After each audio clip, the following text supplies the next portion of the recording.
کسی جگہ لکھا ہے کہ انسان ازلی تو نہیں ہے لیکن ابدی ضرور ہے.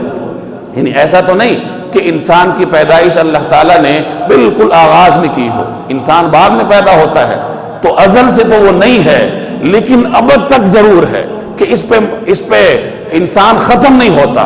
اگر بظاہر اس پہ موت واقع ہو گئی تو وہ اس کی زندگی کے ختم ہونے کی علامت نہیں ہے بلکہ وہ اگلے عالم میں منتقل ہوا, عالم برزخ میں, وہاں سے عالم حشر میں, وہاں سے عالم جنت میں, اور جنت میں اس نے ہمیشہ ہمیشہ کے لیے رہنا ہے.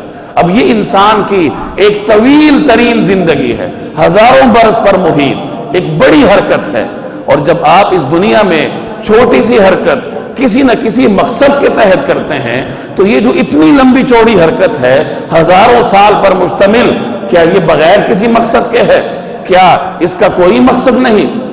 یقیناً اس کا کوئی نہ کوئی مقصد ہے. چنانچہ قرآن کریم میں اللہ تبارک و تعالیٰ کا ارشاد ہے اَيَحْسَبُ الْإِنسَانُ أَن يُتْرَكَ سُدًى أَفَحَسِبْتُمْ أَنَّمَا خَلَقْنَاكُمْ عَبَثًا, کیا تم سمجھتے ہو کہ تمہیں ویسے ہی چھوڑ دیا جائے گا؟ کیا انسان کا یہ گمان ہے کہ اللہ تعالیٰ نے اسے بیکار پیدا کیا؟ نہیں, یقیناً اس کا کوئی نہ کوئی مقصد ہے. اب وہ مقصد کیا ہو سکتا ہے؟ مقصد ایسا ہونا چاہیے جو اس حرکت کے مطابق ہو. جس طریقے سے یہ حرکت ابدی ہے ویسے مقصد بھی اس کا ابدی ہونا چاہیے. اب آیا اس کا مقصد کھانا پینا ہے؟ اب کھانا, اگر کھانا اس کا مقصد ہوتا تو ہم سے زیادہ حیوانات کھاتے ہیں.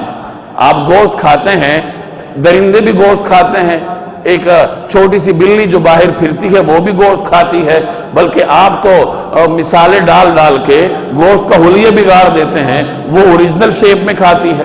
تو اگر گوشت کھانا یا کھانا پینا یہ انسانی زندگی کا مقصد ہوتا پھر تو معاف کیجئے کہ اشرف المخلوقات انسان کی بجائے درندے ہوتے. تو معلوم ہوا کہ کھانا پینا یہ اس لائق نہیں کہ اسے اتنی بڑی حرکت اور اتنی عظیم زندگی, اتنی بڑی حیات کا مقصد بنایا جائے. بہت ساری مخلوقات بغیر کھائے پیے زندہ ہیں. آپ ملائکہ کو دیکھ لیں, ملائکہ کون سا کھانا کھاتے ہیں؟ ان کی زندگی کا راز اللہ تعالیٰ کی ذکر میں پوشیدہ ہے.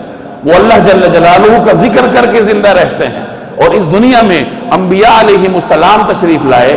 اب انبیاء علیہم السلام کی زندگی کا راز بھی ذکر الہی ہے. نبی ذکر کر کے اپنے آپ کو تقویت بخشتا ہے.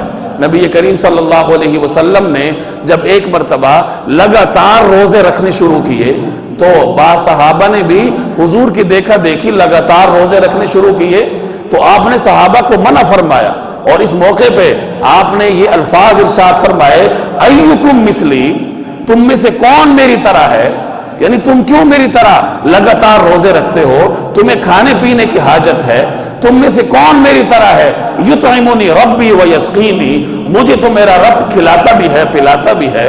تو میں اگر لگاتار روزے رکھوں تو مجھے کھانے پینے کی کوئی خاص حاجت نہیں. تم کیوں روزے رکھتے ہو لگاتار؟ اب یہ جو آپ نے فرمایا کہ میرا رب مجھے کھلاتا ہے, میرا رب مجھے پلاتا ہے, کیا مطلب ہے اس کا؟ اس کا مطلب یہ ہے کہ میں جو ذکر کرتا ہوں یا میرا قلب جو اللہ تعالیٰ کی طرف متوجہ رہتا ہے اور جو ہر آن میرے اوپر تجلیات الہیہ برستی ہیں, در حقیقت وہی میری قوت اور میری طاقت کا سرچشمہ ہے. اس لیے بعض علماء نے یہ فرمایا کہ نبی کریم صلی اللہ علیہ وسلم اگر ساری عمر نہ ایک لقمہ کھاتے, نہ ایک لقمہ, نہ پانی کا ایک گھونٹ پیتے, تب بھی آپ کی زندگی برقرار رہتی. آپ علیہ الصلوات والتسلیمات کی زندگی اور آپ کی طاقت کا حقیقی راز وہ اللہ تبارک و تعالیٰ کا ذکر اور آپ کے قلبی توجہات تھی. باقی انبیاء کرام جو کھاتے پیتے ہیں وہ اپنی عبدیت کے اظہار کے لیے ہیں اور کھانے پینے کے معاملات میں اپنی امت کو ایک نمونہ اور لائحہ عمل دینے کے لیے ہوتا ہے کہ اس طریقے سے کھاؤ اور یہ چیزیں کھاؤ. تو غرض کھانا پینا یہ کوئی اتنی بڑی بات نہیں ہے کہ اس کو انسانی زندگی کا مقصد قرار دیا جائے.